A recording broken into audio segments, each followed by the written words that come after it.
Sir, சிங்கப்பெண் படை அப்படிங்கிறது பொதுவெளியில் பெண்களுக்கு அநீதி இழைக்கப்படுது. அதை பெண்களை காப்பாற்றுறதுக்காக உருவாக்கப்பட்ட படை அது. அதே மாதிரி பார்த்திங்கன்னா, இணைய வழியில் பெண்களுக்கு அநீதியும் ஆபாசமாக பேசுகிறாங்க. குறிப்பாக இது பார்த்திங்கன்னா, பெண் பத்திரிக்கையாளர்கள் மேலேயும், அரசியல் யாரெல்லாம் பேசுகிறாங்களோ அவங்க மேலேயும், அரசியல் பேசுகிற ஆண்கள் இருக்காங்க இல்லையா, அவங்க மனைவிகள் மேலேயும் இந்த ஆபாச தாக்குதல் ஏவி விடப்படுது. போன ஆட்சியில் பார்த்திங்கன்னா, இதே மாதிரி பெண்கள் நாங்கள்லாம் கதறிக்கிட்டு இருந்தோம், எங்களை ஆபாசமாக பேசுகிறாங்க அப்படின்னு சொல்லிட்டு. ஆனால் யார் ஆபாசமாக பேசுகிறாங்களோ அவங்களே பார்த்திங்கன்னா முதலமைச்சர்கிட்ட போயிட்டு நின்று ஃபோட்டோ எடுத்திருப்பாங்க. அதை தொடர்ந்து காவல்துறை அவங்க மேலே கை வைக்க முடியாது. அது மட்டும் இல்லாமல் DMK ecosystem code word accepted அப்படின்னு சொல்லிட்டு அவங்கள காப்பாற்றுவாங்க. பட் இப்போது ஆட்சி மாறி இருக்குது. முதலமைச்சர் விஜய் அவர்கள் ஒரு பெண்ணோட கூக்குரலை கேட்டு, அவங்களுடைய கதறலை கேட்டு கைது நடவடிக்கையில் ஈடுபட்டிருக்காரு. சூர்யா அவர்கள் கைது செய்யப்பட்டிருக்காங்க. திருமதி அலிஷா அழுததை, அவங்க மேலே நடந்த ஆபாச தாக்குதல் எல்லாருமே பார்த்துருப்பீங்க.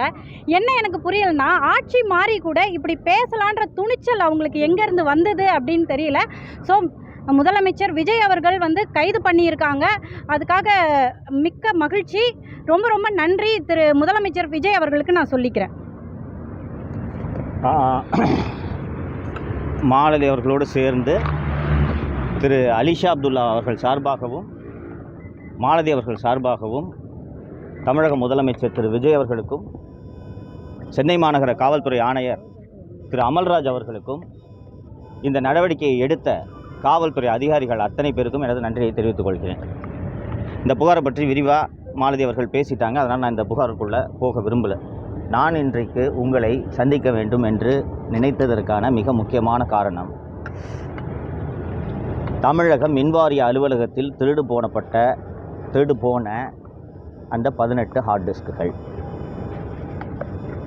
இந்த விவகாரத்தில் நமக்கு தெரியாமல் ஏராளமான விஷயங்கள் நடந்து கொண்டிருக்கின்றன.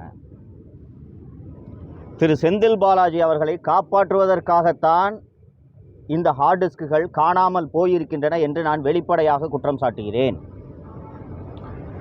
நண்பர்களே, கடந்த 30 ஏப்ரல் 2026 அன்று மாண்புமிகு சென்னை உயர்நீதிமன்றம் டிரான்ஸ்ஃபார்மர் கொள்முதல் விவகாரத்தில் மத்திய புலனாய்வு முகமையான சென்ட்ரல் பியூரோ ஆஃப் இன்வெஸ்டிகேஷன் விசாரணை நடைபெற வேண்டும் என்று உத்தரவிட்டது.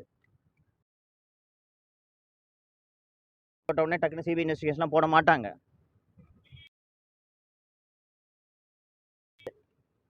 இது மாநில அரசு ஆகி ஒரு உத்தரவை போடுகிறார்கள். மின்சாரத்துறைக்கு அமைச்சராக திரு நிர்மல்குமார் அவர்கள் நியமிக்கப்படுகிறார். மின்வாரியத்தின் தலைமையகத்துக்கு சென்று அவர் ஆய்வு நடத்திய போது நீங்க நல்லா கவனிக்கணும். நடத்தின பிறகு காணாமல் போனதாக கூறுகின்றன. 2026 அன்று ஹார்ட் டிஸ்க்குகள் காணாமல் போயிருக்கின்றன. இந்த விவகாரத்தில் உண்மை வெளியே வரக்கூடாது, நடந்தது என்பது பொதுமக்களுக்கு தெரியக்கூடாது என்பது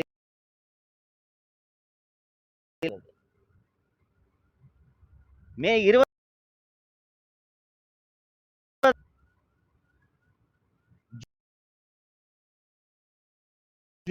மலர்விழி என்ற மின்வாரிய மே 20 முதல் ஜூன் நோக்கம் என்ன? சாதாரணமான விஷயமாக நீங்கள் எடுத்துக்கொள்ளக் கூடாது. உங்கள் பலருக்கு நினைவிருக்கும் என்று நினைக்கிறேன், குட்கா ஊழல் என்ற ஒரு மிகப்பெரிய ஊழல். அதில் முன்னாள் காவல்துறை டிஜிபிக்கள் திரு ஜார்ஜ், திரு டி.கே. ராஜேந்திரன், அப்போதைய சுகாதாரத்துறை அமைச்சர் திரு சி. விஜயபாஸ்கர், வருமான வரித்துறையினர் நாங்கள் இந்த குட்கா கோடவுன்ல சோதனை நடத்தினப்போ இவ்வளவு பேர் மாதந்தோறும் குட்கா தயாரிப்பாளர்களிடம் இவ்வளவு பணம் வாங்கியிருக்கின்றனர் என்று எங்களிடம் ஆதாரம் கிடைத்திருக்கிறது. நீங்கள் இதன் மீது நடவடிக்கை எடுங்கள் கடிதம் அளித்தனர்.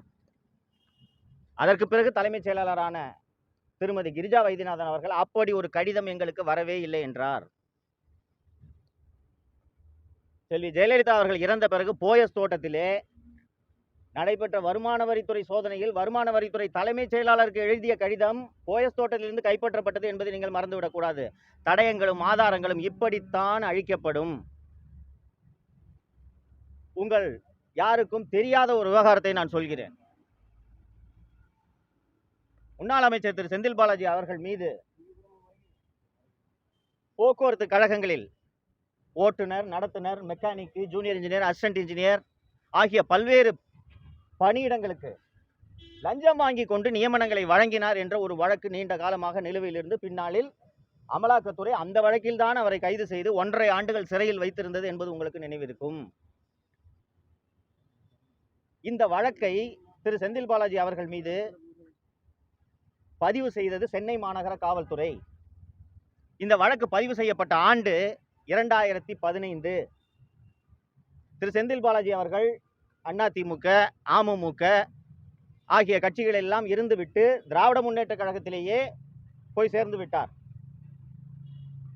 இந்த வழக்கின் விசாரணை 2021 திரு எடப்பாடி பழனிசாமி அவர்களின் ஆட்சி முடியும் தருவாயில் தான் வேகம் பிடிக்கிறது. அப்போதுதான் திரு செந்தில் பாலாஜி அவர்களுக்கு நாம் கைது செய்யப்படக்கூடும் என்ற எண்ணமே ஏற்படுகிறது. திரு செந்தில் பாலாஜி அவர்களும் அவரது தம்பி திரு அசோக் அவர்களும் சென்னை உயர்நீதிமன்றத்தில் முன்ஜாமீன் கேட்டு மனு தாக்கல் செய்கிறார்கள்.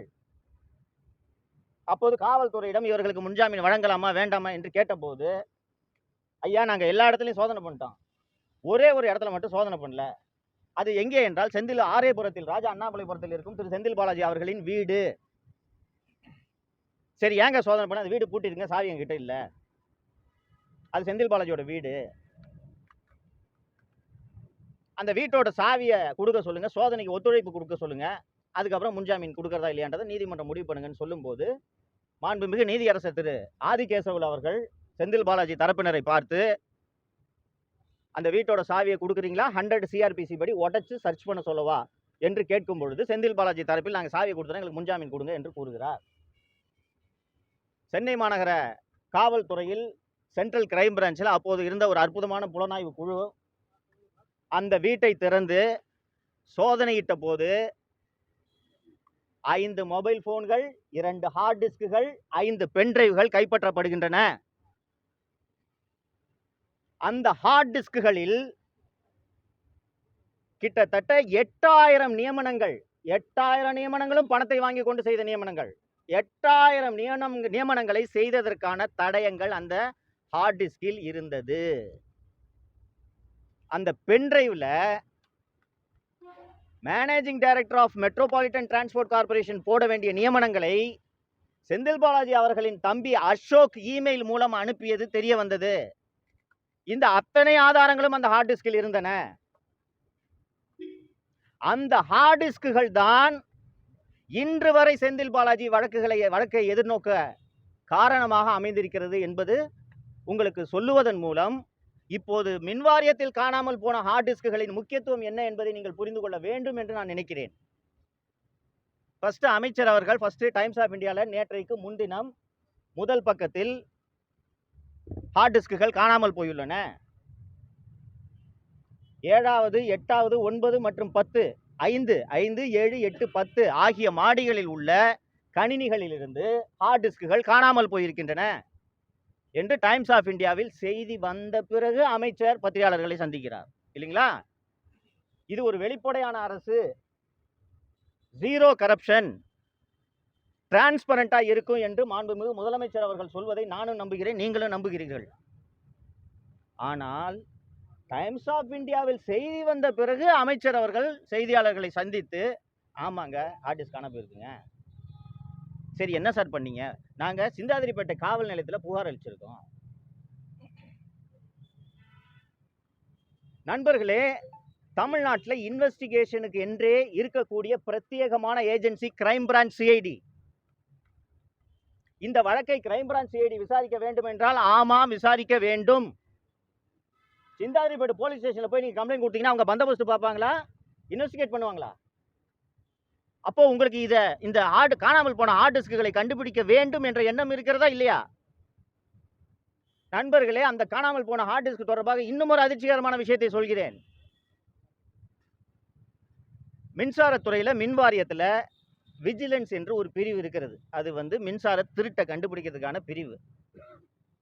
ஒரு லிமிட்டட் ஸ்ட்ரெங்க்ல தான் அது பணியாற்றுகிறது என்றாலும் அதன் தலைமை பொறுப்பில் இருக்கக்கூடியவர் கூடுதல் டிஜிபி அந்தஸ்தில் இருக்கக்கூடிய ஒரு அதிகாரி. இப்போது அந்த பதவியில் இருப்பவரின் பெயர் திரு ஆயுஷ்மணி திவாரி. நண்பர்களே, அவருடைய அலுவலகத்தில் இருக்க ஹார்ட் டிஸ்க காணாங்க. அப்போது மின்சாரத்துறை அமைச்சர் திரு நிர்மல்குமார் அவர்கள் என்னதான் ஆய்வு செய்தார்? Sir, April 30 Madras high court division bench CBI investigation transformer கொள்முதல்ல சிபிஐ இன்வெஸ்டிகேஷன் போட்டிருக்குங்க. அந்த ஆதாரங்களை எல்லாம் சேகரித்து பத்திரமாக கொடுக்க வேண்டியது இந்த அரசின் கடமையா இல்லையா? காணாம போச்சு ஹார்ட் டிஸ்க்ன்றீங்க. ஏங்க, யாருங்க எடுத்தா சிசிடிவி வச்சு கண்டுபிடிக்கலாம்னு கேட்டா சிசிடிவி 4 மடியில வேலை செய்யலன்றாங்க. சார், அப்ப என்ன சார் ஆய்வு பண்ணீங்க நீங்க? நினைக்க நெஞ்சம் பதறுகிறது தோழர்களே. நான் 18 ஆண்டுகள் லஞ்ச ஒழிப்பு துறையில பணியாற்றி இருக்கிறேன். ஒரு அரசு அலுவலகத்தில் இப்படி ஆவணங்கள் காணாமல் போகாது. இன்னைக்கு இந்த செய்தி பரபரப்பாகி அனைத்து எதிர்க்கட்சிகளும் இது குறித்து விசாரணை வேண்டும் என்று அறிக்கை வெளிவந்த பிறகு தற்போதைய செய்தியாக இன்று காலை வந்திருக்கக்கூடிய செய்தி, கோபிநாத் என்பவர் கைது செய்யப்பட்டிருக்கிறார். பெங்களூருக்கு அழைத்து சென்று 34 ஹார்ட் டிஸ்க்குகள் மீட்கப்பட்டுள்ளன என்று கூறுகிறார்கள். காவல்துறை அதிகாரிகள் இருக்காங்க, அவங்களுக்கு தெரியும். இது என்ன ஜுவல் தெஃப்டா, ப்ராப்பர்ட்டி தெஃப்டா? சார், பைக்கை புஷ்டம் சார்னு சொல்றதுக்கு. இதுல திருடு போனது ஹார்ட் டிஸ்க்குகளை விட முக்கியமாக டேட்டா. நான் ஏற்கனவே அந்த ஜாப் ராக்கெட்ல நடந்த விவகாரத்தை சொன்னேன். அந்த ஜாப் ராக்கெட் விவகாரத்தில் அந்த ஆதாரங்களை கொண்டிருக்கக்கூடிய ஹார்ட் டிஸ்க் திரு செந்தில் பாலாஜி அவர்களின் வீட்டிலிருந்து கைப்பற்றப்பட்டது. நான் சொல்றது கட்டுக்கதை அல்ல. இன்னும் நீதிமன்றத்தில் எங்கிருந்து அந்த ஹார்ட் டிஸ்கள் கைப்பற்றப்பட்டன என்பது அமலாக்கத்துறையின் வழக்கிலும் ஆதாரங்களாக இருக்கிறது, சிசிபியோட வழக்கிலும் ஆதாரங்களாக இருக்கிறது. இன்னைக்கு 34 ஹார்ட் டிஸ்கை கண்டுபிடிச்சோன்னு எங்களுக்கு ஒரு கதையை எங்களுக்கு சொல்றீங்களே. அந்த ஹார்ட் டிஸ்கில் என்ன ஜனநாயகன் படமா இருக்கு? உண்மையிலே ஜனநாயகன் படம் இருந்துச்சுன்னா படம் இருக்கா? வேற என்ன இருக்குன்றது உங்களுக்கு எப்படி தெரியும்? இன்னொரு கூடுதலான தகவலை சொல்கிறேன். காணாமல் போக வேண்டியது அல்லது காணாமல் போக அடிக்க வேண்டும் என்று இவர்கள் நினைத்தது ஒரே ஒரு ஹார்ட் டிஸ்க். ஒரே ஒரு ஹார்ட் டிஸ்க். அந்த ஒரு ஹார்ட் டிஸ்கை மட்டும் திருடுனா அந்த ஒரு ஹார்ட் டிஸ்க்ல என்ன இருக்குன்னா, கடந்த 5 ஆண்டுகளாக தனியாரிடமிருந்து மின்சாரம் வாங்கியதில் நடைபெற்ற அந்த ஆதாரங்கள், சூரிய ஒளி மின்சாரத்தை தனியாரிடமிருந்து வாங்கியதற்கான ஆதாரங்கள், சுருக்கமாக சொல்ல போனால் 5 ஆண்டுகளில் தமிழக மின் வாரியத்தில் நடைபெற்ற ஊழல்களின் மொத்த ஆதாரமும் அந்த ஒரு ஹார்ட் டிஸ்கில் அடங்கியிருக்கிறது. இன்னைக்கு 34 ஹார்ட் டிஸ்கை நாங்கள் பெங்களூர்ல இருந்து சீஸ் பண்ணியிருக்கோம்னு போய் இங்க நண்பர்கள் ரிச்சி ஸ்ட்ரீட்டுக்கு போயிருப்பீங்க. அங்கே போய் இந்த கம்ப்யூட்டர் ரிப்பேர் பண்ணுற கடையில எல்லாம் கேட்டிங்கன்னா ஒரு 50 லேப்டாப் அடி போட்டு வச்சிருப்பாங்க. ஒரு லேப்டாப் காணா போச்சுன்னு சொல்லிட்டு நம்ம புகார் கொடுத்தோம்னா 10 லேப்டாப்பை சீஸ் பண்ணிட்டு வந்து அந்த லேப்டாப்லாம் நாங்கள் சீஸ் பண்ணுறோங்க பாருங்கன்னு சொல்றது போல் இந்த கதை இருக்கிறது. நான் தமிழக அரசை, மாண்புமிகு முதல்வரை கேட்டுக்கொள்வதெல்லாம் ஒன்றே ஒன்றுதான். டிரான்ஸ்ஃபார்மர் கொள்முதலில் மிகப்பெரிய ஊழல் நடைபெற்றிருக்கிறது என்று சிபிஐ விசாரணைக்கு உத்தரவிடப்பட்டிருக்கக்கூடிய இந்த சூழ்நிலையில் அது தொடர்பான திருட்டு வழக்கையும் சிபிஐ தான் விசாரிக்க வேண்டும். சிந்தாதிரிப்பேட்டை காவல் நிலையமோ தமிழக காவல்துறையோ விசாரிப்பது பொருத்தமாக இருக்காது. இந்த விசாரணையின் மீது தமிழக மக்களுக்கு நம்பிக்கை ஏற்படுத்தும் வகையிலும் இது இருக்காது. ஏன் தமிழக காவல்துறை இந்த விசாரணை எல்லாம் நடத்தக்கூடாது என்று நான் சொல்லிக் கொண்டிருக்கிறேன் என்றால், லஞ்சம் மற்றும் ஊழலை விசாரிக்க வேண்டிய துறையின் இயக்குனராக ஒரு ஊழலின் ஊற்றுக்கண்ணை இந்த அரசு நியமித்திருக்கிறது. இது தொடர்பாக நான் ஏற்கனவே பேசியிருக்கிறேன். செல்வி ஜெயலலிதா அவர்களின் அரசுக்கு எப்படி ஒரு சசிகலா இருந்தாரோ அதுபோல தமிழக முதலமைச்சர் திரு விஜய் அவர்களின் அரசாங்கத்துக்கு விகடனின் முன்னாள் ஆசிரியர் கலை என்கிற கலைச்செல்வன் இருக்கிறார் என்று நான் வெளிப்படையாக குற்றம் சுமத்துகிறேன். நான் பேசிக் கொண்டிருக்கக்கூடிய இந்த தருணத்திலே கலை அவர்கள் போயஸ் தோட்டத்திலே உள்ள ஆதவ் அர்ஜுனாவின் அலுவலகத்தில் அமர்ந்த அதிகாரிகளை சந்தித்துக் கொண்டிருக்கிறார். செல்வி ஜெயலலிதா அவர்களின் அரசாங்கத்தில் ஒரு நல்ல விஷயம் என்னன்னா, சசிகலா செய்யும் தவறுகளை உளவுத்துறையின் மூலமாக கண்டறிந்து செல்வி ஜெயலலிதா அவர்களே நிவர்த்தி செய்வார். அந்த ஆட்சி காலத்தில் நீங்கள் பார்த்துருப்பீங்க, திடீர்னு கமிஷனர் மாற்றப்படுவார், திடீரென்று உளவுத்துறை ஐஜி மாற்றப்படுவார், திடீரென்று டிஜிபி மாற்றப்படுவார், அமைச்சர்கள் மாற்றப்படுவார்கள். இது என்னவென்றால் சசிகலாவின் பரிந்துரை உண்மையா இல்லையா, சரியா இல்லையா என்பதை உளவுத்துறையின் மூலமாக கண்டறிந்து மாற்று நடவடிக்கையை எடுப்பார். நான் தூய ஆட்சியை தருவேன், ₹1 கூட யாரையும் திருட விட மாட்டேன், ஏற்கனவே திருடியவர்களை தண்டிக்காமல் விட மாட்டேன் என்று திரு முதலமைச்சர் விஜய் அவர்கள் சொன்னது எனக்கு உள்ளூர மகிழ்ச்சி அளித்தது. குறைந்தபட்சம் ஏற்கனவே திருடியவர்கள் மாட்ட வேண்டுமா இல்லையா? அப்படி அந்த திருடர்களை பிடிக்க வேண்டிய ஒரு துறையின் இயக்குனராக, ஊழலின் ஊற்றுக்கண்ணாக இருக்கக்கூடிய திரு அருண் அவர்களை கலைச்செல்வன் அவர்களின் பரிந்துரையில் தான் இந்த அரசு நியமித்தது. ஏன் திரு அருண் அவர்கள் அந்த பதவியில் தொடரக்கூடாது என்பதற்கான மேலும் சில காரணங்களை அடுக்குகிறேன். நண்பர்களே, நான் லஞ்ச ஒழிப்பு துறையில் 18 ஆண்டுகள் பணியாற்றிவேன் என்பது உங்களில் எல்லோருக்குமே தெரியும். ஆலந்தூரிலே உள்ள லஞ்ச ஒழிப்புத்துறை இயக்குனரின் அலுவலகம் இருக்கக்கூடிய அந்த மாடியிலேயே லஞ்ச ஒழிப்புத்துறையின் ரகசிய பிரிவும் இயங்குகிறது. ரகசிய பிரிவு என்றால் தமிழகம் முழுக்க ஊழல் தொடர்பான அந்த கோப்புகளை எல்லாம் பரிசீலனை செய்து ஆய்வு செய்யும் பிரிவு. ஒரு 40-50 பேர் அங்கே பணியாற்றுவார்கள். ஒரு பெரிய ஹாலு. இந்த எண்டில் கான்ஃபரன்ஷியல் பிரான்ச் இருக்கும், இந்த எண்டில் டைரக்டர் ரூம் இருக்கும். இங்கேருந்து பார்த்தீங்கன்னா அந்த எண்டு தெரியும். நான் ஏற்கனவே சொன்னேன், லஞ்ச ஒழிப்புத்துறைக்கு சம்பந்தமே இல்லாத, லஞ்ச ஒழிப்புத்துறையோட அந்த பணியாளர் பட்டியலில் இல்லாத ஐயப்பன் என்பவரை திரு அருண் அவர்கள் அழைத்துக் கொண்டு லஞ்ச ஒழிப்புத்துறைக்கு வந்திருக்கிறார் என்பதை நான் ஏற்கனவே சொன்னேன். இதுபோக சென்னை மாநகர காவல்துறையில் பணியாற்றக்கூடிய 20 காவலர்களை எதற்கென்றே தெரியாமல் திரு அருண் அவர்கள் அழைத்து அவரது அறைக்கு எதிரே இருக்கக்கூடிய இணை இயக்குனரின் அலுவலகத்தை காலி செய்துவிட்டு அங்கே அவர்களை அமர வைத்திருக்கிறார் என்று நான் ஏற்கனவே சொன்னேன். இப்போது அந்த இயக்குனர் அலுவலகத்தை வெளியில் இருந்து பார்த்தால் யார் வருகிறார்கள், யார் போகிறார்கள் என்பது தெரியாத வகையில் ஒரு தடுப்பு எழுப்பப்பட்டுள்ளது. லஞ்ச ஒழிப்புத்துறை இயக்குனர் என்பவர் ஒரு additional DGP, is a public servant, is an officer. அவரை யார் பார்க்க வராங்கன்றதை தெரிஞ்சா என்னங்க, இதுல ரகசியம் எதற்கு இருக்கு, என்ன இருக்குது? ஆனால் திரு அருண் அவர்கள் ஏன் இந்த தடுப்பை எழுப்பினார்? ஏன் லஞ்ச ஒழிப்புத்துறைக்கு சம்பந்தம் இல்லாத ஐயப்பனை வைத்திருக்கிறார்? ஏன் லஞ்ச ஒழிப்புத்துறைக்கு சம்பந்தம் இல்லாத சென்னை மாநகர காவல்துறையின் 20 காவலர்களை அங்கே இப்போதும் வைத்திருக்கிறார் என்பதற்கான காரணம் தெரிந்துவிட்டது. நண்பர்களே, கடந்த அக்டோபர் 2025 முதல் அமலாக்கத்துறை 4 கடிதங்களை தமிழக டிஜிபிக்கு அனுப்பியிருக்கிறது.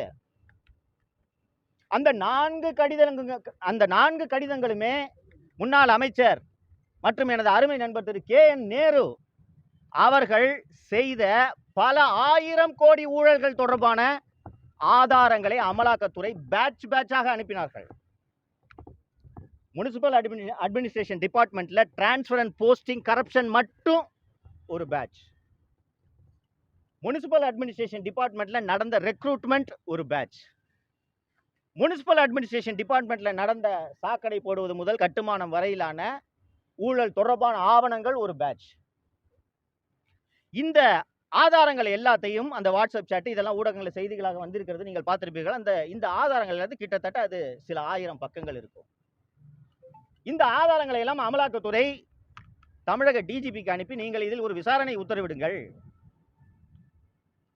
பிரிவென்ஷன் ஆஃப் மணி லாண்டரிங் ஆக்டின் படி எங்களுக்கு நாங்கள் நடத்தும் சோதனையில் புதிய குற்றங்கள் தொடர்பான தரவுகள் கிடைத்தால் நாங்கள் அதை சம்பந்தப்பட்ட துறைக்கு அனுப்பிவிடுவோம், அந்த துறை அதன் மீது நடவடிக்கை எடுக்கும், அதன் பின்னர் அதில் உள்ள சட்டவிரோத பண பரிவர்த்தனை தொடர்பாக மட்டும்தான் நாங்கள் விசாரணை நடத்துவோம் என்று அமலாக்கத்துறை தமிழக டிஜிபிக்கு கடிதம் அனுப்பியது. தமிழகத்தின் பொறுப்பு டிஜிபியாக இருந்த மரியாதைக்குரிய திரு வெங்கட்ராமன் அவர்கள் உடனடியாக அந்த ஆதாரங்களையும் அமலாக்கத்துறையின் கடிதங்களையும் இணைத்து லஞ்ச ஒழிப்புத்துறை இயக்குநராக அப்போது இருந்த திரு அபய்குமார் சிங் அவர்களுக்கு அனுப்புகிறார். அபய்குமார் சிங் அவர்கள் அப்போது இருந்த அரசியல் சூழலின் காரணமாக எந்த நடவடிக்கையும் எடுக்க முடியவில்லை.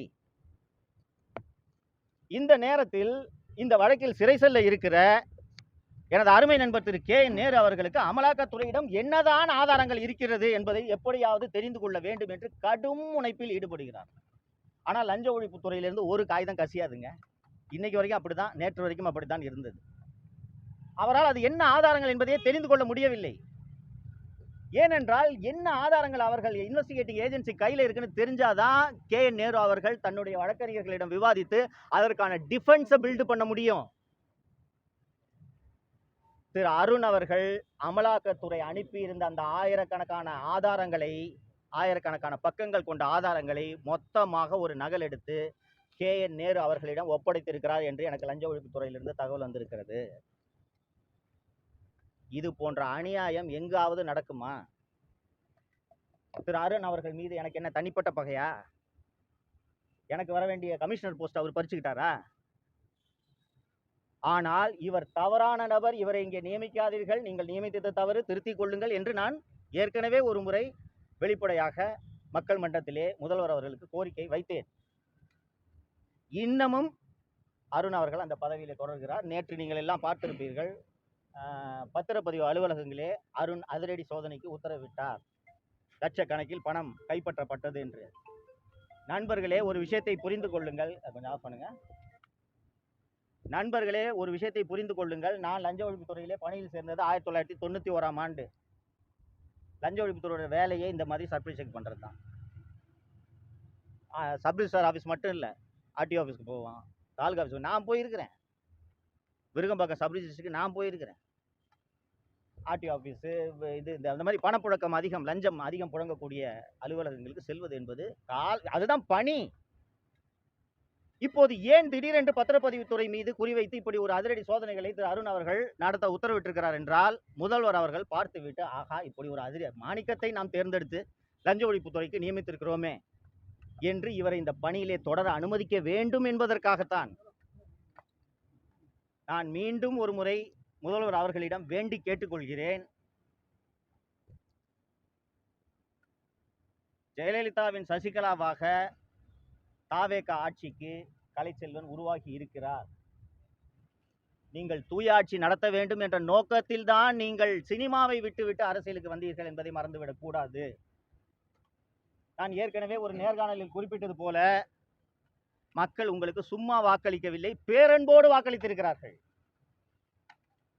தேர்தலுக்கு பிறகு ஒவ்வொருவரிடம் ஏன் இப்படி நீங்கள் விசிலுக்கு வாக்களித்தீர்கள் என்று கேட்டால், சார் இவங்க 2 பேரும் திருடுறாங்க சார், இந்த நம்பிக்கையில் தான் உங்களுக்கு வாக்களித்திருக்கிறார்கள். அப்போது உங்கள் ஆட்சியிலேயே முதல் கோணல் முற்றும் கோணல் என்று எண்ண வைப்பது போல இப்படி ஒரு பிழை நடந்திருப்பதை நான் மட்டும் சுட்டிக்காட்டவில்லை, ஊர் உலகமே சுட்டிக்காட்டுகிறது. இதை நீங்கள் சரி செய்யாவிட்டால் இந்த சறுக்கல்கள் இந்த ஆட்சியில் தொடரும். மின்சார வாரியத்திலே இந்த ஹார்ட் டிஸ்குகள் காணாமல் போனது ஒரு சாதாரண விஷயம் கிடையாது. நீங்கள் முதல்வராக இருந்தாலும் உங்கள் கண்களில் மண்ணை தூவி விட்டு 5 ஆண்டுகளாக மின்சார வாரியத்தில் ஊழலில் ஈடுபட்டவர்கள் எப்படி ஆதாரங்களை அழித்திருக்கிறார்கள் என்று பாருங்கள். அப்படி இருக்கும்போது இது போன்ற தவறுகளை நடக்காமல் தடுப்பதற்கு நீங்கள் இரும்பு கரத்தை எடுத்து பயன்படுத்த வேண்டும் என்பதை நான் முதல்வர் அவர்களுக்கு கோரிக்கையாக வைக்கிறேன். அரசு இயந்திரத்தில் ஊழல் புரையோடி போய்த்தான் இருக்கும். ஆனால் ஒரு ஆட்சியாளர் மனது வைத்தால் அதை சரி செய்ய முடியும். நீங்கள் சரி செய்வீர்கள் என்ற நம்பிக்கை எனக்கு இருக்கிறது. உங்களோடு பணியாற்றக்கூடிய அதிகாரிகள் உங்களுக்கு இந்த உண்மைகளை சொல்லாமல் போகலாம். சொல்லியிருக்கிறார்களா இல்லையா என்பது எனக்கு தெரியவில்லை. சொல்லியிருந்தார்கள் என்றால், மின்சாரம் என்னைக்கு டிரான்ஸ்ஃபார்மர் ஊழலில் சென்னை உயர்நீதிமன்றம் சிபிஐக்கு விசாரணைக்கு உத்தரவிட்டதோ அன்று மாலையே அன்னைக்கு அந்த அலுவலகத்தில் ஆர்ம்டு கார்டு போட்டிருக்கணும். ஏப்ரல் 30 அன்னைக்கு நீங்கள் போடலனாலும் நீங்கள் சார்ஜ் எடுத்தோன்னே போட்டிருக்கணும். ஏனென்றால் நடைபெற்ற ஊழலுக்கான ஆதாரங்கள் அத்தனையும் அந்த NPKRR மாளிகை, நடிப்பிசை புலவர் KR ராமசாமி மாளிகையில் தான் இருக்கிறது. அந்த மாளிகையோட 2 வாசலையும் ஆர்ம்டு கார்டு போட்டு ஒருத்தர் உள்ள நுழைய விடாமல் நீங்கள் தடுத்திருக்க வேண்டும். சார், ஒரு அடிஷனல் டிஜிபி விஜிலன்ஸோட ஆஃபீஸில் ஹார்ட் டிஸ்க் திருடுவது போகுதுன்னா உங்கள் ஆட்சிக்கான அவமானம் இது. முதல்வர் சரி செய்வார் என்று நம்புகிறேன்.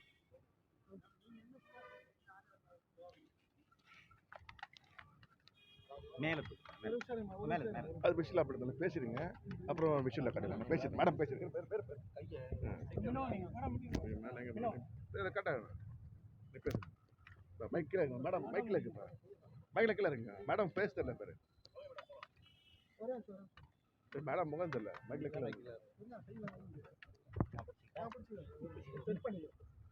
திமுக ஆட்சியில வந்து தொடர்ந்து ஒரு பெண் பத்திரிகையாளரா நான் திமுக ஆட்சி மேல விமர்சனங்களை வச்சேன் அப்படின்ற காரணத்தால இந்த திருச்சி சூர்யா, முக்தார், அதுக்கப்புறமா நக்கீரன் பிரகாஷ் இது போன்ற திமுகவோட ஏஜென்ட்டுகள் தொடர்ந்து என்ன ஆபாச தாக்குதல்கள் நடத்தினாங்க. அது மட்டும் இல்லாமல் ஹெச்ஐவி இருக்கு அப்படின்னு சொல்லிட்டு பொய்யான தகவல்களை யூடியூப்ல பேசினாங்க.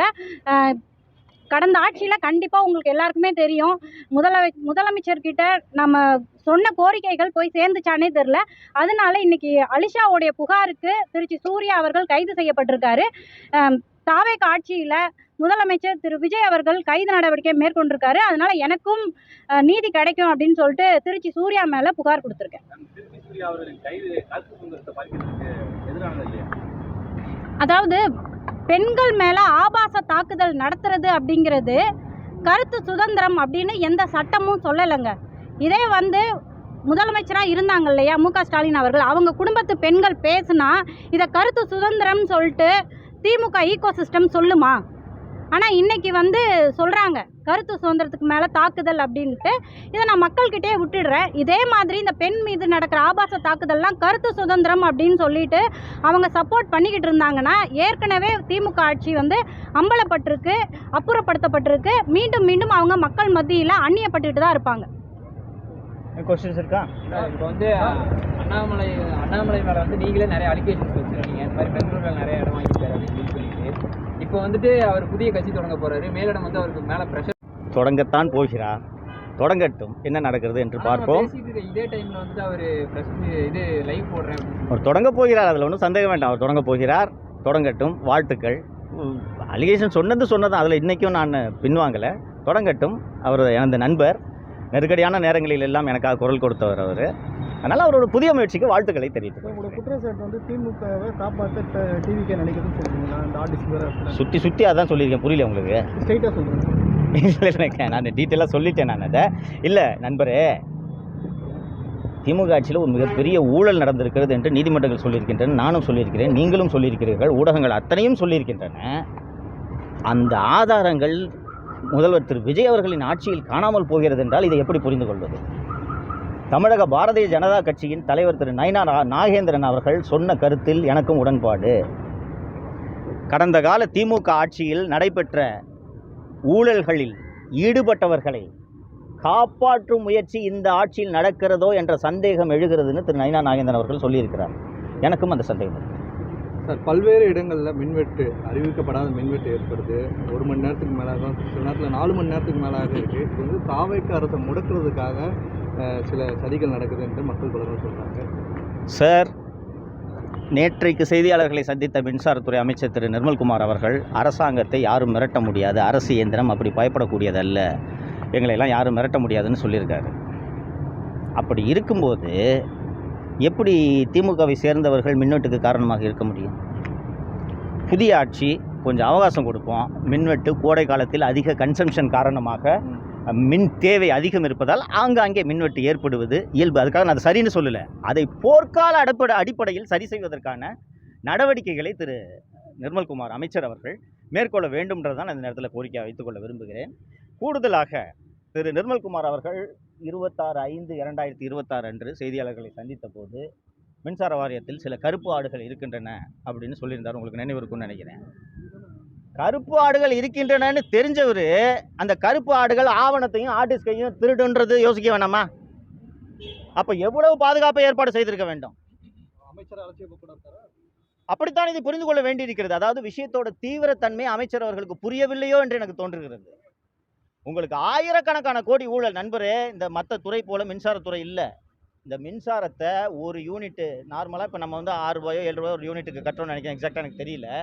ஒரு யூனிட்டு 15 ரூபா 18 ரூபா கொடுத்து மின்சார வாரியம் தமிழக அரசுக்காக வாங்குகிறதுன்னா எத்தனாயிரம் யூனிட்டுகளை வாங்குகிறோம்? எவ்வளவு கொள்முதல் நடக்கும்? நிலக்கரி இறக்குமதி இருக்கிறது, சூரிய ஒளி மின்சாரம் இருக்கிறது, எத்தனை ஆயிரம் கோடி அதில் இன்வால்வ்ன்றதை கொஞ்சம் யோசிச்சு பாருங்க.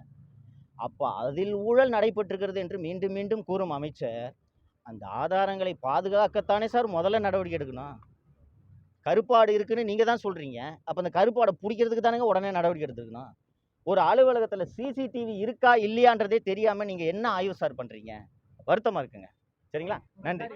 பேசும்பொழுது என்ன சொல்லியிருந்தாருன்னா எஃபிஷியன்டான போலீஸ் ஆஃபீஸரை நியமனம் பண்ணியிருக்காங்க. உண்மையிலே எஃபிஷியன்டான போலீஸ் ஆஃபீஸர் தானா இப்போ இருக்கிறவங்க? பெரும்பாலான அதிகாரிகள் அற்புதமான அதிகாரிகளாக இருக்கிறார். உண்மையிலே மகிழ்ச்சியாக இருக்கிறது. நான் சொன்ன அந்த ஒரு கருப்பாடை தவிர பெரும்பாலான ஏறக்குறைய எல்லா அதிகாரிகளும், பெரும்பாலானட்டு இல்லை, எல்லா அதிகாரிகளும். உங்களுக்கு எல்லை பாதுகாப்பு படையில் பணியாற்றிக்கிட்டு இருந்த ஒருத்தரை எதற்காக அழைத்து வர வேண்டும்? இல்லைங்களா? அங்கே தமிழ்நாட்டில் இல்லையா? பேனலில் 3 பேரை அப்ரூவ் பண்ணி அனுப்புகிறாங்க. எனக்கு டெல்லியிலே மத்திய பணியிலே எல்லை பாதுகாப்பு படையில் இருக்கும் அதிகாரி தான் வேண்டும் என்று ஏன் தேர்ந்தெடுக்கிறார்? நல்ல அதிகாரி. எவ்வளவோ பேர் இருக்கும்போது சென்னை மாநகர காவல்துறைக்கு அமல்ராஜையே நியமிக்கிறார். நல்ல அதிகாரி. இந்த கருப்பாட்டை ஏன் லஞ்ச ஒழிப்புத்துறையில் நியமிக்கிறீர்கள் என்பது மட்டும்தான் என்னுடைய குற்றச்சாட்டு. மற்ற தேர்வுகள்லாம் பெரும்பாலும் நன்றாக இருக்கு. நன்றிங்க. ரெக்கவர் பண்ணிருக்காங்க. இப்போ எவ்வளவோ டெக்னாலஜி வந்து இம்ப்ரூவ்மெண்ட் ஆயிருச்சு. சோ வந்து அந்த மிஸ் ஆன ஃபைல் எல்லாமே ரெக்கவர் பண்ணிட்டாங்க. அற்புதமான கேள்வி. அந்த மிஸ் ஆன ஆர்டிஸ்ட்க்கு நான் கிணத்துல போட்டுட்டு அதுக்கு பதிலா வேற ஆர்டிஸ்ட்க்கு வச்சிருந்தேன்னா என்ன பண்ணுவீங்க? அதுதான் அதோட நோக்கம். நல்ல கேள்வி. உண்மையிலே நான் நகைச்சுவைக்கு சொல்ல, நல்ல கேள்வி. ஒரு பென்ட்ரைவ் இருக்கு, சரிங்களா? சோனி பென்ட்ரைவ் 18 GB, சரியா? 16 GB. அந்த பென்ட்ரைவில் முக்கியமான டேட்டா இருக்குது. அதை அழிச்சிருந்தாலும் பென்ட்ரைவ்லேருந்து ரெக்கவரி பண்ண முடியும், பார்ஷியலாக ரெக்கவரி பண்ண முடியும்.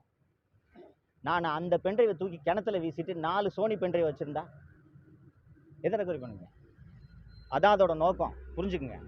இது என்னங்க லாஜிக்? 18 ஆர்டிஸ்ட் தான் காண போயிருக்குன்னு மந்திரி சொல்கிறாரு, ரைட்டா? இவங்க போய் 34 ஆர்டிஸ்ட் சீஸ் பண்ணாங்கன்னா இது என்ன கணக்குது? அதில் ஜனநாயகன் படம் இருக்கும், பார்த்துட்டு நல்லா இருக்கா நல்லா இல்லையான்னு ரிவ்யூ போடுங்க. நன்றிங்க. பின்னல் பேசுவோம் நண்பரே.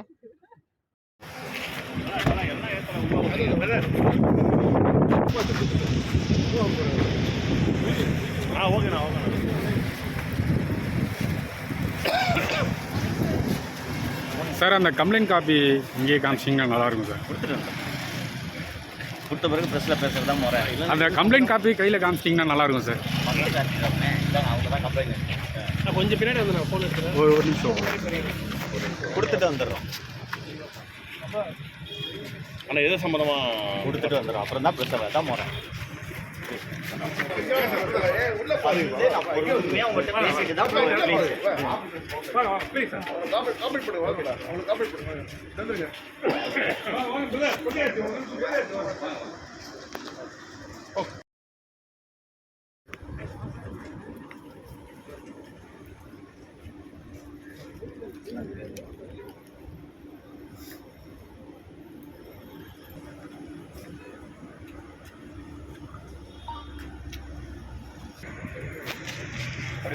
போயிடலாம் சார்.